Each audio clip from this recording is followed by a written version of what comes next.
এ বিষয়ে আরো খবর জানাতে শরীয়তপুর থেকে আমাদের সঙ্গে সরাসরি যুক্ত হচ্ছেন নুরুল আমিন রবিন। রবিন, এখনকার পরিস্থিতি আমাদের জানাবেন। Vision hot and cool AC 4-ওয়ে সলিনয়েড ভালভ টেকনোলজিতে হিটিং ও কুলিং দুই মোডেই কাজ করে সমানভাবে। Vision hot and cool AC. এখনকার পরিস্থিতি যদি আমি বলি, এখানে কিন্তু পুরোটাই একেবারে আইন শৃঙ্খলা রক্ষাকারী বাহিনীর নিয়ন্ত্রণে রয়েছে। এখানে ঘটনা ঘটার পরেই খবর পেয়ে পুলিশ এবং র্যাব সদস্যরা এখানে এসেছেন এবং যে সকল মানুষ সংঘর্ষের সাথে লিপ্ত ছিল তাদেরকে এখান থেকে অনেকটা লাঠিচার্জ করে বা তাড়িয়ে দিয়েছে। তবে এই ঘটনায় এখনো পর্যন্ত কাউকে আটক করা সম্ভব হয়নি।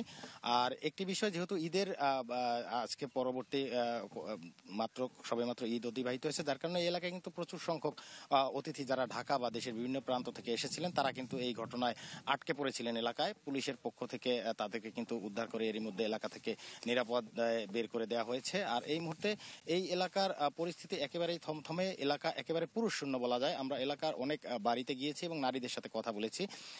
প্রতিপক্ষের সমর্থকরা এখানে এসে কিন্তু বাড়িঘরেও হামলা করেছে, লুটপাটের ঘটনা ঘটেছে, বেশ কিছু ভাঙচুর বা বাড়িঘরে হামলার সময় বেশ কিছু নারী এবং শিশু আহত হয়েছে, এমন তথ্য কিন্তু আমাদের কাছে রয়েছে। কিন্তু সুনির্দিষ্টভাবে এখনো পর্যন্ত কতজন আহত বা হতাহতের পূর্ণাঙ্গ চিত্র কিন্তু প্রশাসনের পক্ষ থেকে আমাদের জানানো হয়নি।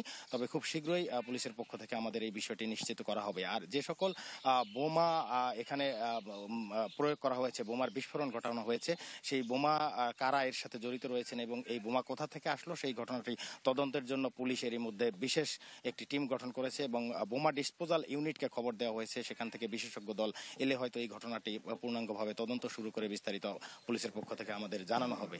তো এই মুহূর্তে এলাকার পরিস্থিতি একেবারে আইন শৃঙ্খলা রক্ষাকারী বাহিনীর নিয়ন্ত্রণে রয়েছে। এই ছিল আমার কাছে শরীয়তপুর থেকে সবশেষ তথ্য।